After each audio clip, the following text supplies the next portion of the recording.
Hello guys, good evening. And guys, yung nilagay natin na itlog ng turkey sa egg incubator ay 15 days na.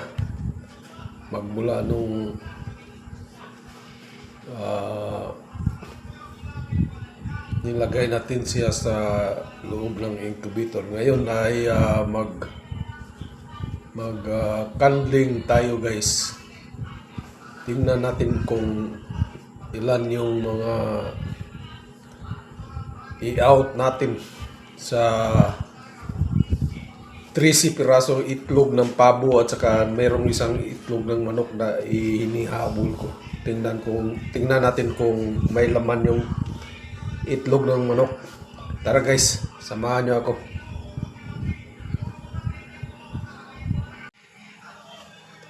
Ayan guys. Ayan, mag-umpisa na tayo guys. Tingnan natin kung ilan yung may laman para malaman natin guys. Tara guys.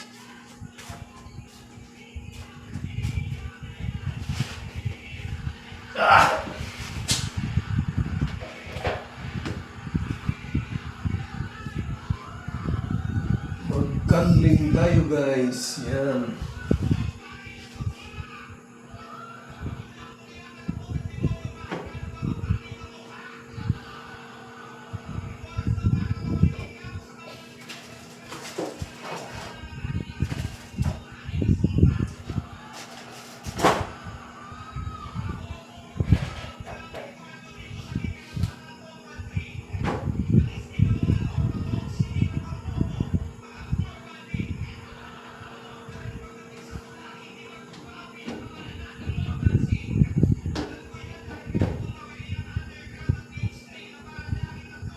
Guys, meron.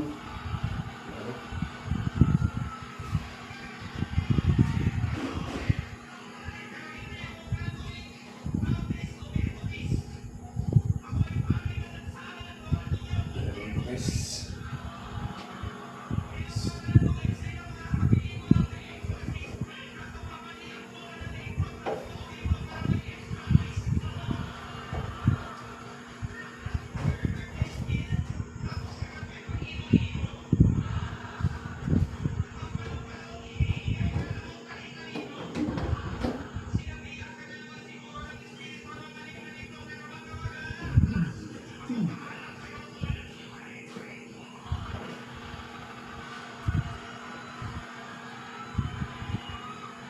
Guys, wala mo laman siya ito.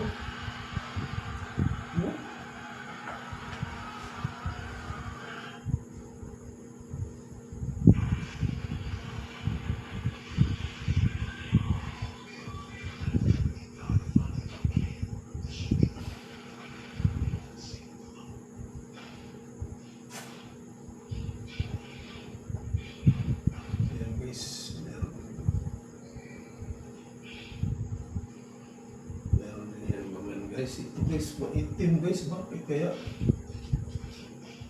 Oh, sobrang itim.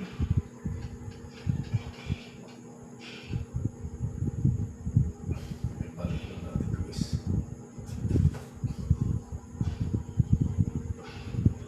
Kasi kung walang man, malinaw yung buwan. Ilog.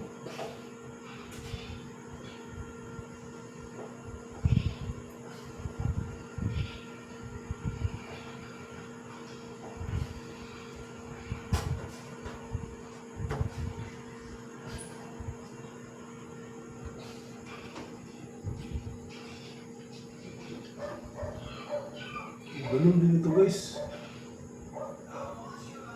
Ay, basag. Basag pala.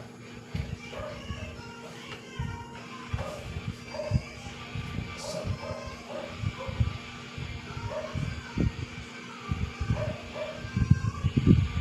Itim pa rin.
Yan guys.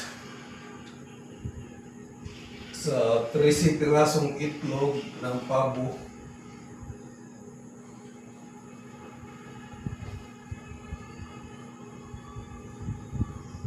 Yan siya.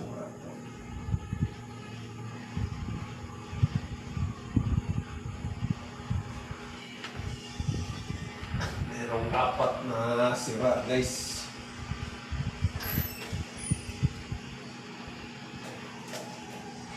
Sira. Apat peraso.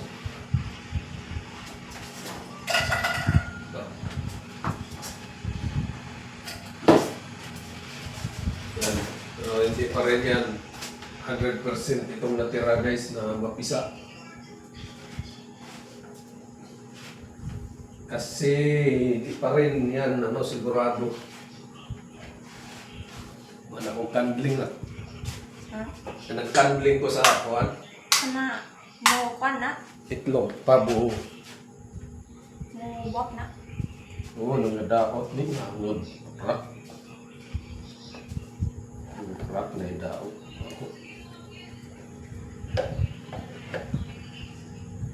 Tagal ko sa crack bidong sa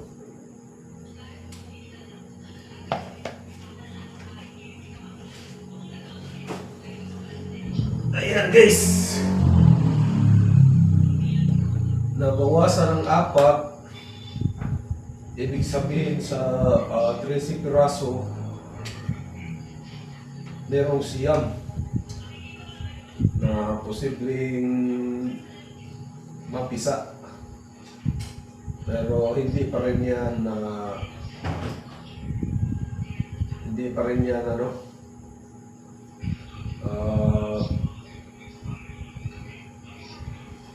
100% na mapisa. Wala pa rin katiyakan yung natira guys. Siyam, 10 yan ang natira guys dala sa itlog ng manok na inihabol ko. Yung itlog ng manok guys parang may laman din. Parang may laman siya. Okay. Ito guys, wala na to guys. Basta nakuha na to guys.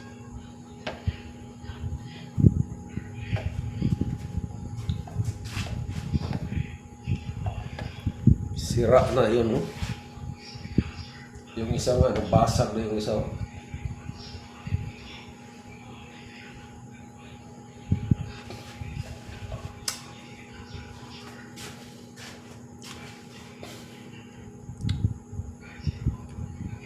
Okay guys.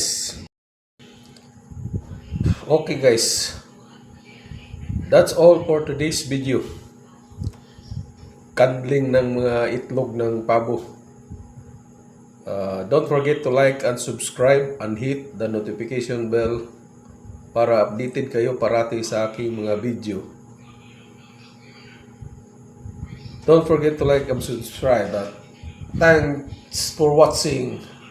Bye-bye.